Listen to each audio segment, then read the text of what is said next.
Boa noite a todos.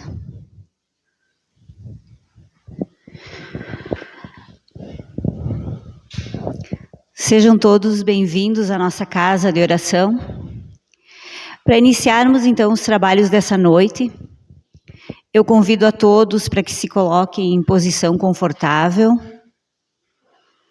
silenciando os nossos pensamentos.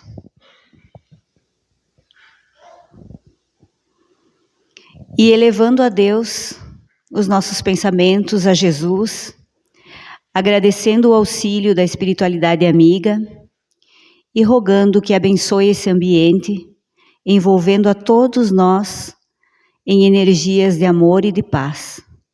Que os bons espíritos, mensageiros da bondade divina, possam inspirar nossos corações e amparar nossos pensamentos, favorecendo a compreensão dos ensinamentos que aqui serão compartilhados. Fortalece-nos na prática do bem, na vivência da caridade e no esforço constante de renovação interior, para que possamos ser instrumentos de paz, amor e esperança onde estivermos. Que a tua luz e a tua paz permaneçam conosco hoje e sempre. Que assim seja.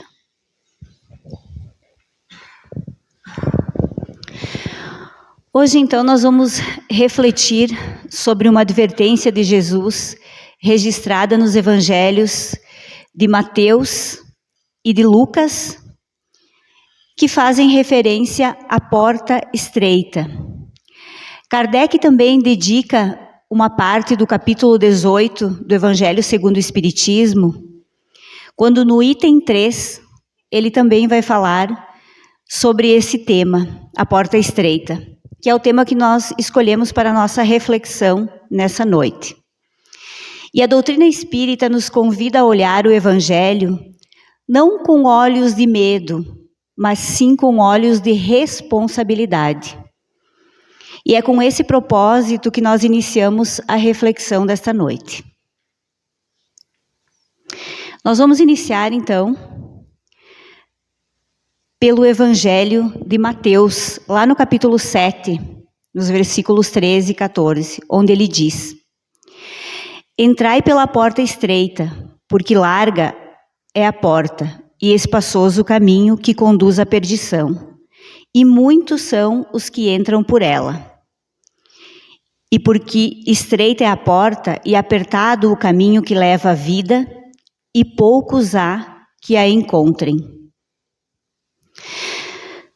Na doutrina espírita nós entendemos a salvação como sendo nada mais do que a nossa evolução espiritual. E para a condição evolutiva que nós nos encontramos hoje, nós podemos dizer que a porta larga, ela representa o caminho das paixões materiais, o caminho do egoísmo, do orgulho, do levar vantagem em tudo, do reagir a todas as ofensas. É o caminho do escolher aquilo que não me exige esforço. E a porta larga é escolhida geralmente quando nós enfrentamos as aflições da vida.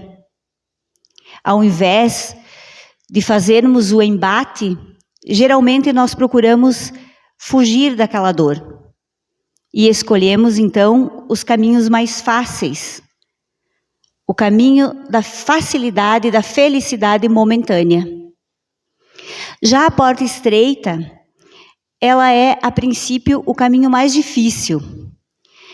É o caminho da renúncia, do autodomínio, o caminho do dever, do servir. E ela é estreita porque exige que nós deixemos para trás aquela nossa grande bagagem, aquela bagagem pesada, do egoísmo, do orgulho, do apego, do sentimentalismo, da vaidade,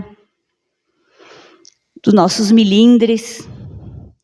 Para passar pela porta estreita, nós precisamos nos diminuir, mas nos diminuir no sentido de minimizar o nosso orgulho. Nós vamos precisar também ter coragem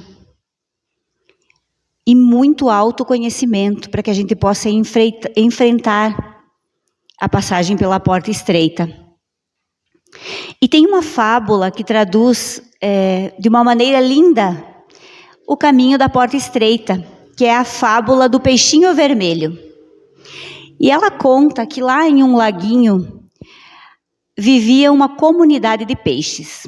E esse lago era o resultado do desvio de um riacho. Essa comunidade de peixinhos que vivia lá, vivia muito feliz e muito satisfeita. Estavam num lugar cômodo, agradável, tinham alimentos, não precisavam sair de lá para buscar nada. Então todos viviam muito felizes e satisfeitos lá. Até que um peixinho muito curioso, que gostava muito de explorar, decide andar com mais profundidade pelo laguinho e encontra uma pequena fenda que fazia o escoamento da água. E ele, muito curioso, resolve chegar perto da fenda e perceber o que tinha atrás daquele muro. E então passa todos os dias a ir lá e tentar passar pela fenda. Só que ele percebe que ele estava muito grande, muito gordinho para passar, porque era um buraco muito estreito. E então ele começa a raciocinar e pensa: eu preciso diminuir de tamanho para passar por essa fenda e descobrir o que tem do outro lado. E foi o que ele fez.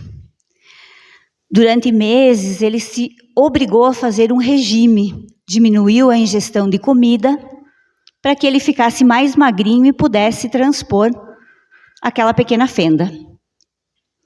Terminado o sacrifício de meses, ele passa finalmente pela fenda e descobre do outro lado uma correnteza, um rio que segue. E ele se deixa levar pela correnteza e vai nadando. E naquele caminho ele vai conhecendo outras paisagens, novos tipos de alimento, várias espécies de peixes que ele nunca tinha visualizado e nem imaginava que poderia existir. Tamanha a sua curiosidade que ele segue, até que ele chega no oceano. E lá ele fica maravilhado com o tamanho, com a quantidade de peixes coloridos, vários tipos de alimento, lugares lindos. E ele decide ficar lá e morar em um recife de corais com outros peixes que se tornaram seus amigos. Quando ele estava há algum tempo lá, passando por esses momentos bons, já estava familiarizado, tinha toda aquela fartura, ele lembrou dos seus velhos amigos que ficaram lá no laguinho. E ele decidiu fazer o caminho de volta para contar para os seus amigos as maravilhas que ele tinha descoberto e trazer todos eles junto para que eles pudessem desfrutar de tudo aquilo. E então ele empreende a volta, nada contra a correnteza, passa vários dias nadando até chegar de volta no laguinho.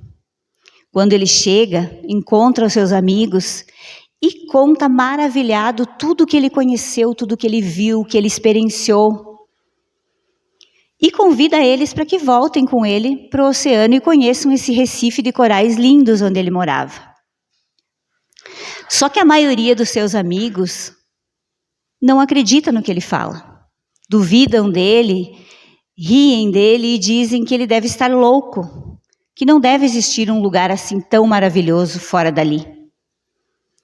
E os poucos amigos deles que acreditam na palavra do peixinho resolvem então entender o que fazer para ir junto com ele. E quando o peixinho começa a explicar que é preciso um caminho de esforço, que é preciso reduzir o peso, diminuir a ingestão de comida, fazer várias tentativas até passar pela fenda, eles acabam desistindo. Agradecem a oportunidade e decidem ficar por ali mesmo, que é mais confortável. O peixinho, então, desanimado e desiludido com os amigos, resolve fazer o caminho de volta sozinho e volta a viver no recife de corais.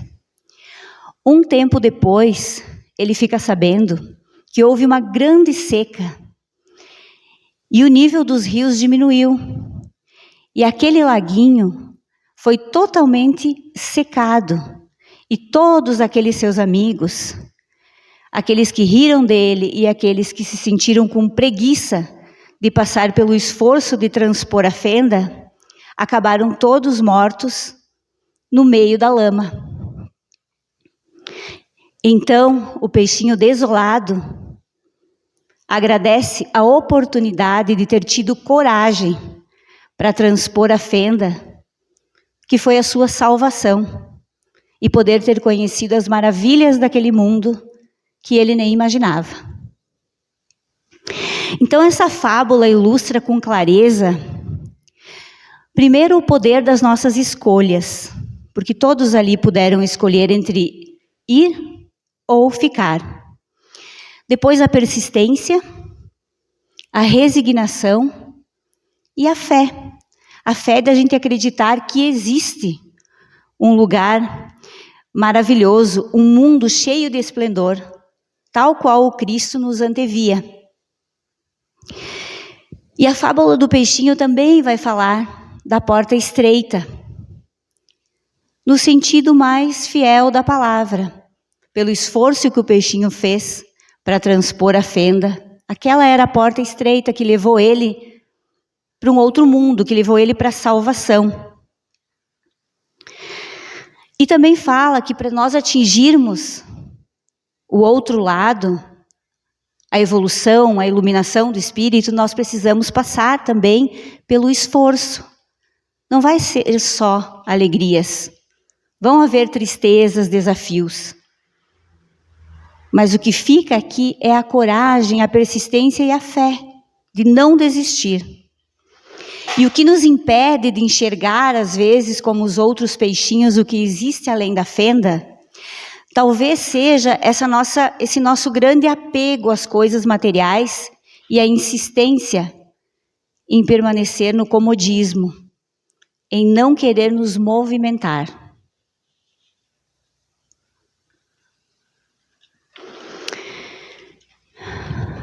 Lucas, no seu evangelho, também vai trazer esse tema, só que de uma forma um pouquinho mais detalhada.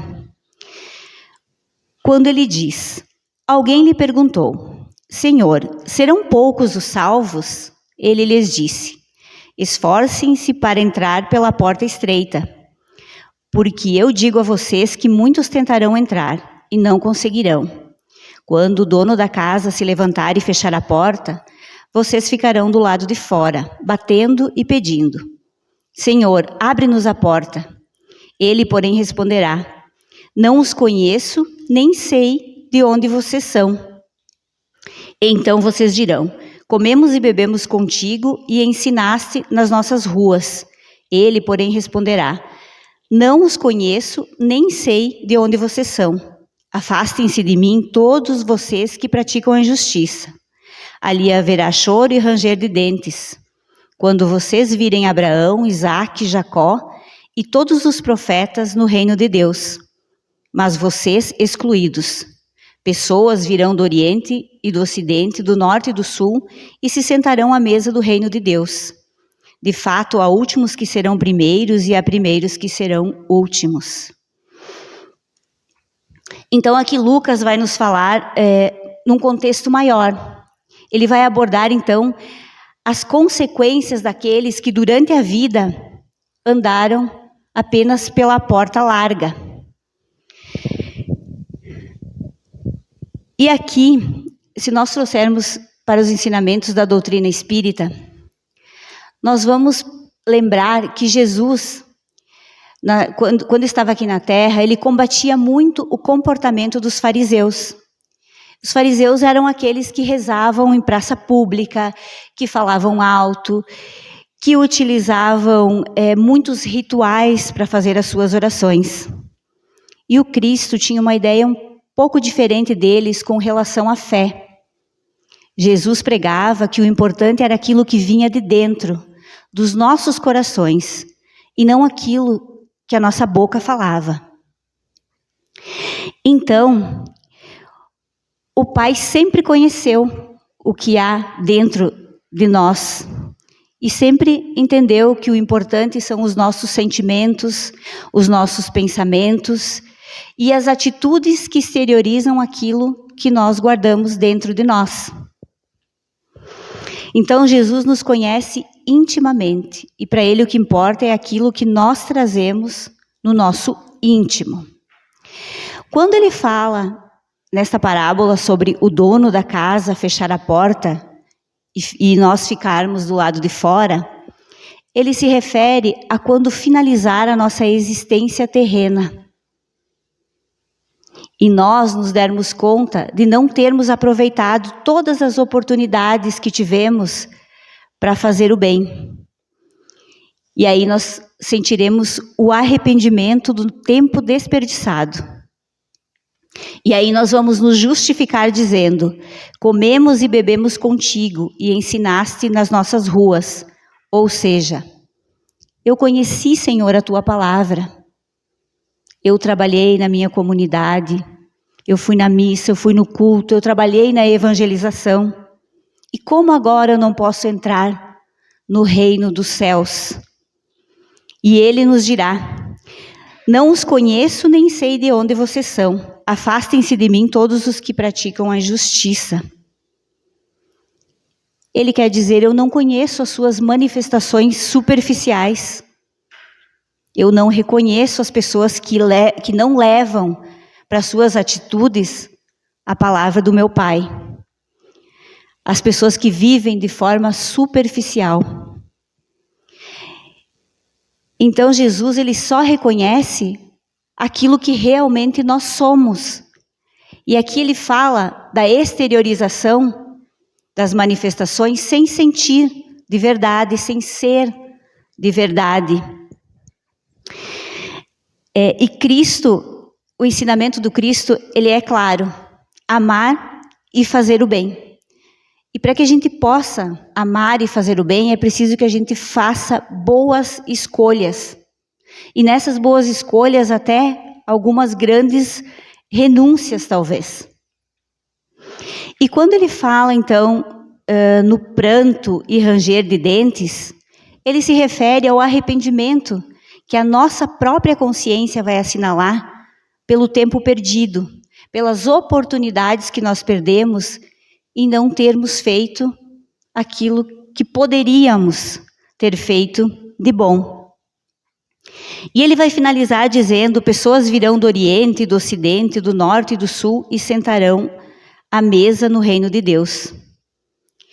O que ele quer dizer é que todos aqueles que entendem a proposta do Cristo e que vivenciam as suas palavras serão salvos, ou seja, encontrarão o caminho que leva a um mundo melhor. E aqui ele se refere que não importa quem são essas pessoas, não importa de onde elas vêm, nem que doutrina elas seguem, o que importa é o que elas trazem no seu coração. E essas pessoas já vêm transpondo essas portas estreitas. Elas já entenderam os ensinamentos do Cristo. E aí ele finaliza dizendo que todas estarão no festim. Ou seja, todas estarão em um bom lugar, de acordo com o mérito das suas boas escolhas e das suas boas atitudes. Aí nós vamos ter também lá no Evangelho segundo o Espiritismo, Kardec também vai nos falar sobre a porta larga. E vai nos trazer o seguinte: larga é a porta da perdição, porque são numerosas as paixões más e porque o maior número envereda pelo caminho do mal. É estreita da salvação, porque a grandes esforços sobre si mesmo é obrigado o homem que as queira transpor, para vencer suas más tendências, coisa a que poucos se resignam. É o complemento da máxima: muitos são os chamados e poucos são os escolhidos. Então aqui Kardec nos diz que os convites para os caminhos errados do mundo sempre vão existir, e vão existir de forma numerosa. E por que nós, na maioria das vezes, os aceitamos? Nós os aceitamos porque são os caminhos que nós conhecemos. As portas largas são aqueles caminhos que nós já estamos acostumados a trilhar, de várias existências. Então, quando nós chegamos aqui, nós nos familiarizamos com essas portas. Nós seguimos um determinado grupo porque nós nos afinizamos com eles. Porque nós já vivenciamos isso em algum momento das nossas vidas. Então, o que precisa mudar não são os caminhos e nem os convites, porque eles sempre vão existir. O que precisa mudar somos nós. São os nossos pensamentos, são os nossos sentimentos. Nós precisamos nos melhorar para que a gente tenha a oportunidade de fazer novas escolhas e boas escolhas. E não aquelas que nós já fizemos em outras vidas e que chegamos aqui e continuamos fazendo porque ela nos parece ainda familiar. E ele termina dizendo que muitos são os chamados e poucos são os escolhidos. E aqui, esses muitos chamados, nós podemos dizer que somos todos nós, porque todos nós somos chamados. Em algum momento da nossa existência, nós fomos, somos ou seremos chamados. O Cristo já fez o convite para segui-lo. E isso já faz muito tempo. Nós é que continuamos ainda ignorando o chamado do Cristo. E por que poucos são os escolhidos? Os escolhidos são aqueles que decidem aceitar o convite do Cristo e segui-lo. São poucos porque muitos de nós ainda adormecidos não estamos entendendo esse convite. Os escolhidos são aqueles que, apesar de todos os desafios do caminho, ainda decidem seguir o Cristo e o caminho da transformação. E para que a gente traga, então, um pouco para a nossa realidade, vamos fazer o exercício, então, da porta larga e da porta estreita. Eu vou dar 3 exemplos para vocês e a gente vai refletir sobre as nossas escolhas e a gente vai perceber que as nossas escolhas são diárias. Então, o primeiro exemplo é como nós nos comportamos lá nas redes sociais. Se alguém posta alguma coisa que manifesta uma opinião completamente diferente da nossa, nós somos totalmente contrários àquilo que a pessoa está postando. Nós vamos ter 2 escolhas. A porta larga e a porta estreita. A porta larga vai me convidar para mim manifestar minha opinião, para mim digitar alguma coisa rapidamente, dizendo que eu não concordo, que essa pessoa está errada, que eu estou certa, e iniciar rapidamente um debate cheio de ofensas. A porta estreita vai me convidar a ficar em silêncio, não responder. E se eu decidir responder, que eu utilize o respeito e a empatia. Se eu conseguir transpor essa porta estreita, eu saio dessa situação com o meu coração em paz.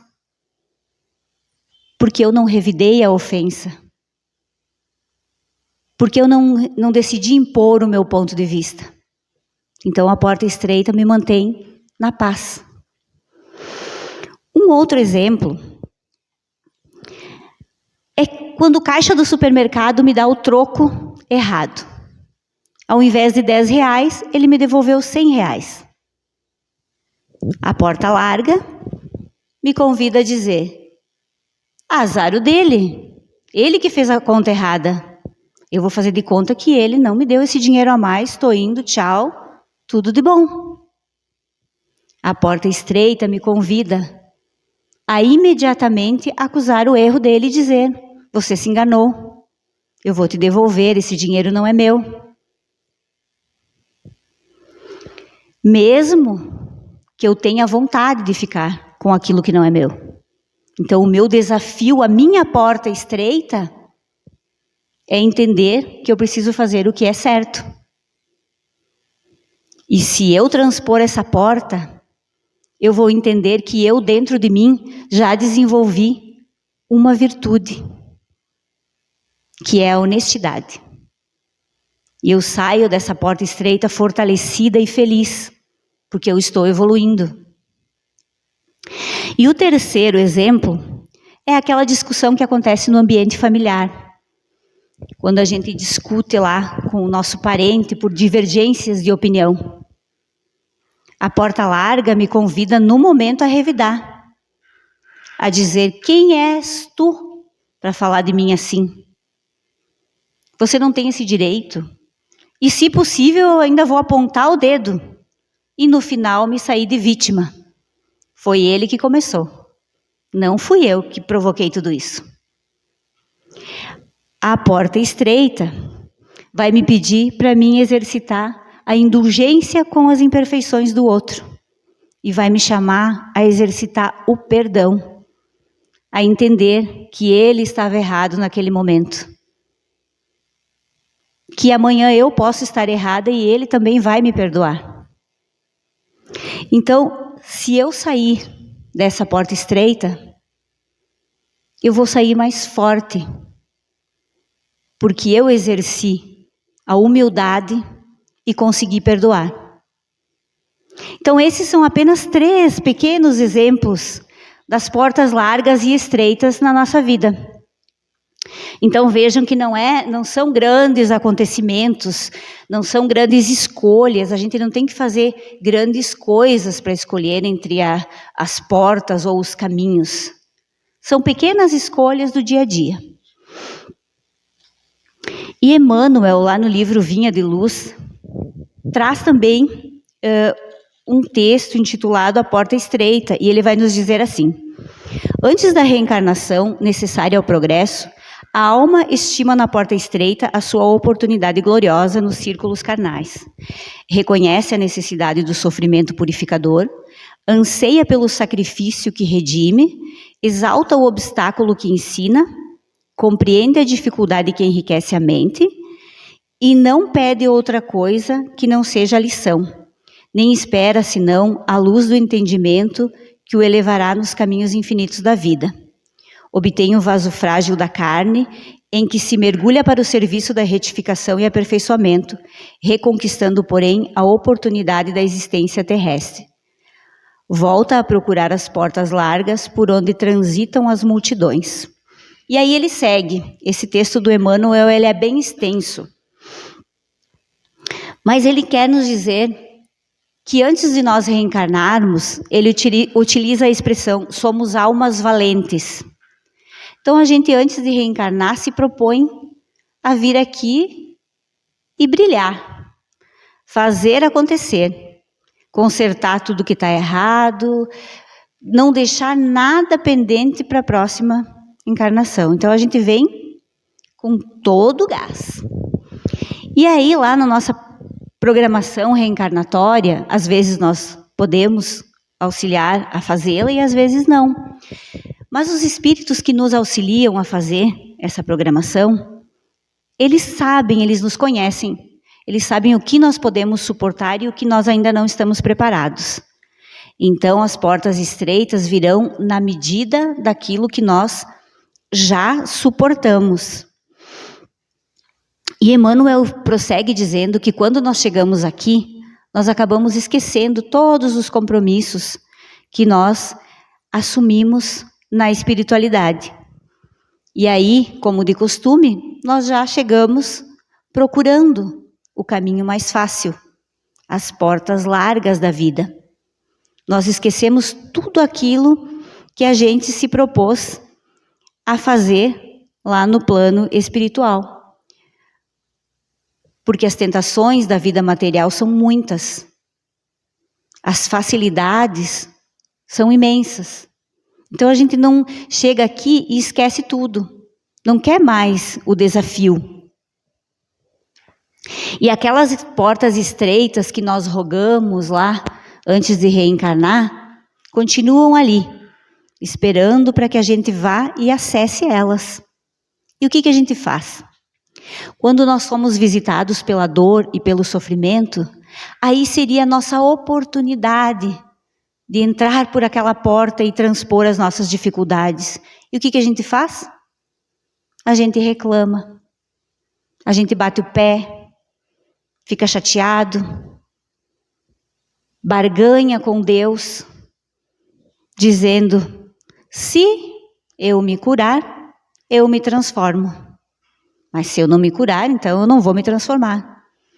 Então a gente começa a apresentar um certo orgulho, uma certa vaidade, e acaba perdendo a grande oportunidade de entrar pela porta estreita, enfrentar os nossos medos, os nossos desafios e sair daqui mais fortalecidos. Ele diz que nós somos sucumbidos a nosso orgulho e acabamos não aproveitando a oportunidade da correção. E aí ele continua dizendo que sempre despertamos quando a morte do corpo físico se aproxima. E aí ele diz que a gente começa a pensar: nossa, se eu tivesse a oportunidade, eu faria tudo diferente. Mas será que a gente faria tudo diferente mesmo? Hoje, a maioria de nós já tem consciência daquilo que nós precisamos melhorar. Mas e por que será então que nós fizemos tão pouco ou quase nada, uma vida inteira, daquilo que a gente precisa fazer? Chico já nos dizia que ninguém pode voltar para fazer um novo começo, mas todos podemos começar agora para fazer um novo final. Então Chico nos dizia que sempre dá tempo de mudar o rumo da nossa existência, ajustar esses ponteiros, que é exatamente como quando nós plantamos uma árvore. Quando a gente planta uma árvore e ela começa a crescer de uma forma meio torta, meio inclinada, a gente tem duas opções: ou arranca aquela árvore e planta outra, ou a gente coloca uma estaca.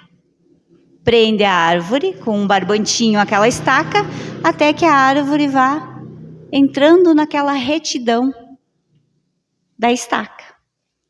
E assim Deus faz com nós. Ele coloca o tempo todo aquele suportezinho do nosso lado, para que a gente, quando estiver entortando, a gente possa voltar para o caminho da retidão. Às vezes a gente teima, não quer ficar coladinho na estaca, mas ela está sempre ali. O apoio, o auxílio está sempre ali. Nós precisamos enxergar todas as oportunidades que nós temos de nos melhorarmos, e elas são inúmeras e infinitas. E precisamos ter consciência também que a vida é hoje, é agora. E não é porque nós somos espíritas que a gente pode dizer: ah, mas eu não estou preparado para enfrentar essa situação agora, vai ficar para a próxima encarnação. Ah, não, essa aí eu pulo, vai ficar para a próxima. Não. Quem me garante que na próxima eu vou ter as mesmas condições que eu tenho hoje? Que eu vou ter a mesma saúde, que eu vou ter a mesma família, que eu vou ter as facilidades que eu tenho, todo o apoio que eu estou tendo para enfrentar as minhas dificuldades.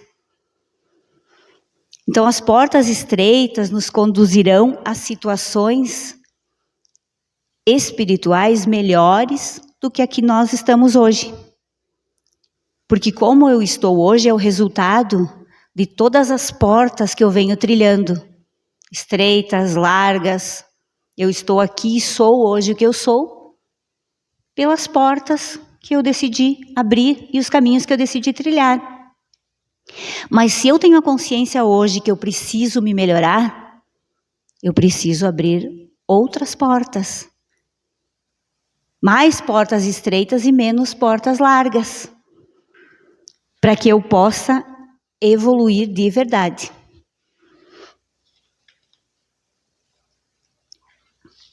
E lá no Evangelho segundo o Espiritismo, nós encontramos a bússola para nós espíritas, que é essa frase maravilhosa, que diz que reconhece-se o verdadeiro espírita pela sua transformação moral e pelos esforços que emprega em domar as suas más inclinações. Notem que os espíritos não disseram que o verdadeiro espírita é perfeito. Eles dizem que o verdadeiro espírita é aquele que se esforça. E a porta estreita é um esforço diário que a gente faz. E Jesus também disse lá no Evangelho de Mateus, que a gente leu lá no início, que poucos encontram essa porta. Porque nós estamos ainda muito distraídos com as coisas materiais. E a doutrina espírita, através da lei da causa e efeito e da reencarnação, ela nos mostra que cada uma das nossas escolhas, pela facilidade da vida, ela nos gera débitos futuros, que nós vamos precisar resgatar mais tarde. Ou através do sofrimento, ou através da reeducação. Então, se nós pensarmos de uma maneira mais profunda sobre esse tema, escolher as portas mais difíceis pode nos poupar um sofrimento futuro também. E cada vez que eu escolho dizer não ao meu orgulho, à minha vaidade, cada vez que eu escolho estender a mão para aquela pessoa que me ofendeu, cada vez que eu escolho ser honesto em detrimento de tirar vantagens dos outros, eu estou passando por uma porta estreita. Eu estou me desafiando, eu estou me melhorando, eu estou evoluindo em todas essas pequenas coisas diárias. E já finalizando, ao sairmos hoje da casa espírita, as portas largas vão estar todas abertas, como sempre estiveram. E os convites, a irritação, a fofoca, a raiva, eles vão estar ali, aonde sempre estiveram. Que nós possamos, depois dessa reflexão, nos analisarmos e pensar: qual a porta que eu estou escolhendo hoje? Qual a porta que eu estou escolhendo agora? O que eu escolho vivenciar na minha vida? Que o Mestre Jesus, o nosso modelo e guia, nos dê sempre a força e a coragem necessária para que a gente possa fazer boas escolhas na nossa vida. Para que a gente tenha coragem para enfrentar as adversidades, passando pela porta estreita. Se o que nos falta é fé e coragem, que a gente a partir de hoje possa ter um pouco mais de fé e de coragem. E que os bons espíritos nos ajudem a sintonizar com essa paz e com esse amor que nós tanto desejamos para a nossa vida. Vamos fazer então a nossa oração de encerramento. Vamos nos colocar então em posição confortável.